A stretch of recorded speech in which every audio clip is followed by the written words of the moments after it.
Kasus Fahrenheit juga sama, dari semua para terdakwa ini, mereka buang badan kepada orang yang sudah melarikan diri dan saat ini menjadi DPO, namanya adalah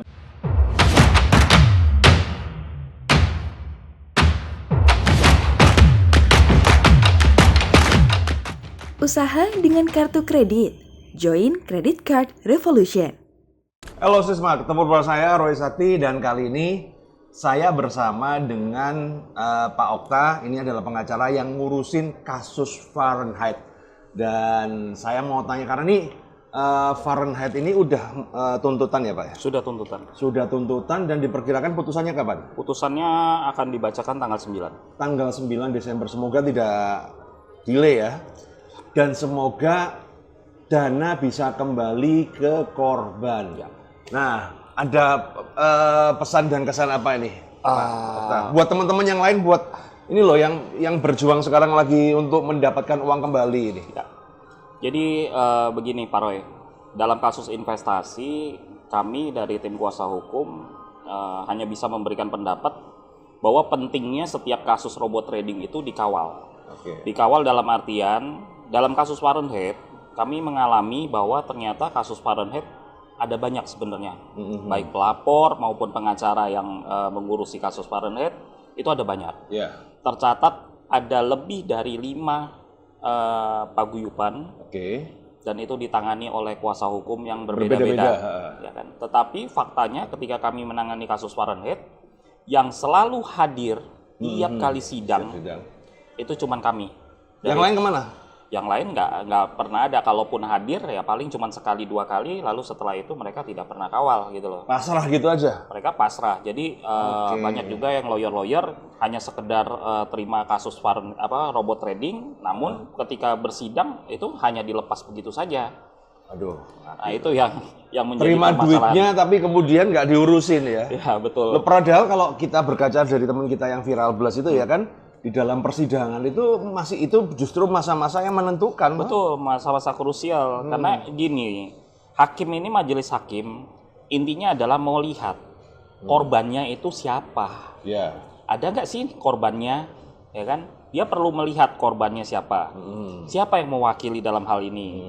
Ya kalau misalnya logikanya begini, majelis hakim melihat, kalau sidang saja tidak pernah ada yang hadir, jangan-jangan korban ini semua pada sultan-sultan nih, yang sebenarnya uang yang diperjuangkan ini nggak berharap juga dikembalikan kepada mereka. Apa kok korbannya udah legowo? Nah, sudah legowo. Udah rela. Betul. Gitu kan? Kalau seperti itu, ya hakim bagaimana bisa memperjuangkan dengan seadil-adilnya ini bisa kembali ke korban. Korban jangan hanya teriak-teriak di belakang layar. Percuma ya, jadi kalau korban mau maki-maki, teriak-teriak itu bullshit, percuma. Betul, teman-teman. Kalian di belakang layar bilang hakim harus adil, hakim tidak adil, ini kalau disita negara. Tetapi faktanya di dalam realitanya kalian aja tidak pernah mau hadir dalam sidang gitu loh. Tidak mau memperjuangkan. Betul, tidak mau memperjuangkan sama sekali, bahkan sekedar hadir aja tidak mau gitu loh. Bagaimana hakim ini bisa memutus ini kembali ke korban gitu kan? Dan ini aku bisa melihat bahwa kalau posisinya kayak begitu itu malah hakim bisa lebih mudah di-approach oleh pelaku untuk meringankan ya. Betul, karena kan ini kita di dalam persidangan, kita fungsinya kita hadir dalam persidangan, satu kita punya fungsi untuk mengawasi apakah prosedur ini sudah berjalan dengan benar, persidangan ini sudah berjalan dengan benar dengan hukum acaranya, atau ada penyimpangan-penyimpangan. Dengan minimal kita hadir, kita ada fungsi pengawasan di sana. Nah ini yang kita kadang-kadang di lapangan, fungsi pengawasan ini tidak berjalan dengan baik karena mereka tidak peduli semua dengan kasus yang menimpa mereka. Tapi pingin duitnya kembali. Betul, inginnya duit kembali. Nah ini fakta. Padahal di saat yang berlawanan, pelaku mempunyai kesempatan untuk berkomunikasi dengan hakim secara intens. Iya, di situ kan ada pembelaan ya. Ada pembelaan namanya ada pledoi. Dia menyatakan ya biasanya di dalam kasus-kasus ini kan mereka menyatakan bahwa mereka juga tidak bersalah, mereka korban. Nah ini ada satu kasus yang menarik jadi terjadi di Viral Blast dan di Fahrenheit. Jadi kalau di tempat lain aku nggak tahu ya, karena nggak ada yang ngawal. Betul. Dan juga kemudian nggak ada yang info ke aku, ya sudah ngapain kita ngeributin, kita juga bukan korban ya. Nah contoh di Viral Blast itu ada case bahwa kan itu kan ketangkep pelakunya 4 orang, Ya. 3 orang ini yang ketangkap 1 kabur. Ya. Mereka mempunyai pledoi bahwa mereka tidak bersalah, semua dilimpahkan kepada yang kabur ini. Ya. Nah, nggak tahu kalau di Fahrenheit apakah juga terjadi seperti itu? Saya mengamati bahwa polanya ini selalu sama, Pak Roy. Sama terhadap kasus Fahrenheit. Kasus Fahrenheit juga sama. Dari semua para terdakwa ini, mereka buang badan kepada orang yang sudah melarikan diri dan saat ini menjadi DPO. Namanya adalah Dylan Velio. Nah, jadi semua para pelaku ini membebankan bahwa ini adalah kesalahan dari Dylan. Ya kan? Ya, ini mungkin diikuti dengan pola yang sama dalam kasus-kasus robot trading. Yang kabur ini itu akan dijadikan sebagai kambing hitam. Oke. Dan tujuannya untuk meringankan yang ada. Betul. Bahkan sekelas Henry Susanto saja, dia bilang bahwa dia itu sebagai direktur utama Fahrenheit, dia menyatakan bahwa dia menerima dan digaji oleh orang yang kabur ini, namanya Dylan. Nah, dia bilang seperti itu. Padahal dia sebagai managing directornya itu ya. Betul. Dalam kasus Fahrenheit. Nah, inilah yang terjadi ya seperti itu di lapangan persidangan ya seperti itu. Nah, jadi buat teman-teman juga ini pelajaran ya, ini juga berlaku untuk ke depan ya. Nah, kenapa saya membahas ini? Karena ini penting teman-teman. Karena nanti putusan Fahrenheit dan Viral Blast ini akan menjadi patokan. Betul. Hakim untuk memutuskan kejadian-kejadian berikutnya. Betul. Karena gini Pak Roy, dalam sistem hukum ini kan dikenal istilah adalah jurisprudensi. Ya. Jurisprudensi adalah putusan pengadilan yang sudah memiliki kekuatan hukum tetap, inkrah, dan ini akan menjadi dasar bagi perkara-perkara serupa. Kenapa saya bisa bilang seperti itu? Karena saya pernah ada contoh, di 2013 saya, Octavianus Setiawan, saya pernah menggugat BMW Indonesia.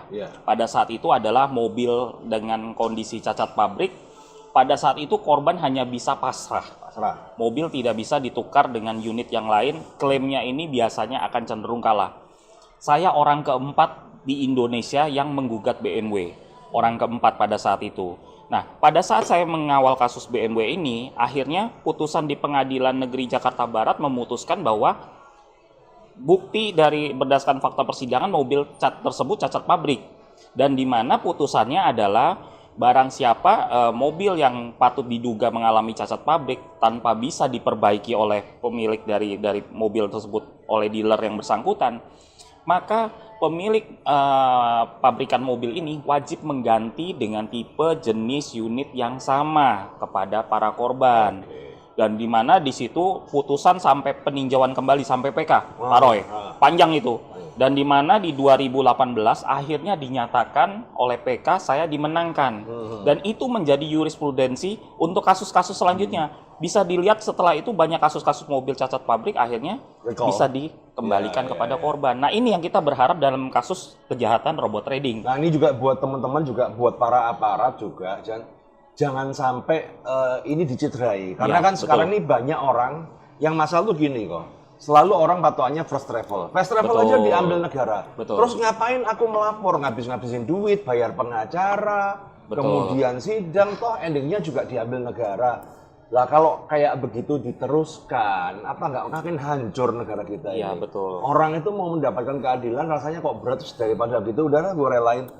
Lebih baik kita bikin ponzi sendiri aja kalau begitu ya. Oke teman-teman, semoga ini bisa bermanfaat dan ini untuk berlaku untuk kasus-kasus yang lain ya, seperti kayak DNA Pro yang sedang berjalan. Aku DNA Pro itu nggak ada satu pun yang memberikan info, ya sudahlah. Iya. Ya, I don't know. Ini sengaja disenyap. Kemudian ada juga Net 89 dan yang belum itu ATG. Ada komen nggak tentang ATG itu? Waduh, ATG kita nggak tahu ya karena nggak mendalami. Iya. Oke teman-teman, thank you. Sukses selalu.